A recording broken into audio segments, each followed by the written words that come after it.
गर्नुपर्छ यसो कान्छी नै बनाउने हो कि बुढी अब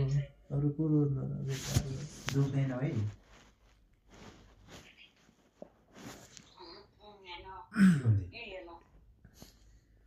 यो जुनेको जीवन साथी भनेकै अब तिमी नै हो कि अब होइन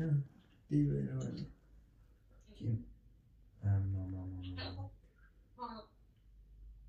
कहाँ खोएर बस है यो मान्छे त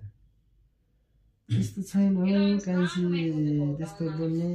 ओपेन गरे भएर म तिमीले मैले पनि यहाँ खोप्ने भन्ने तिम्रो चाहिँ होला जस्तो लाग्छ मलाई त त्यो के अरे है सियोले यस्तो गर्दाखेरि त पिसाब पनि बोल्नु लाग्यो अनि मैले छोडिदिएँ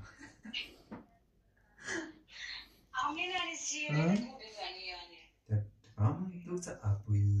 कसम च्याम्नु पिउनु लो यार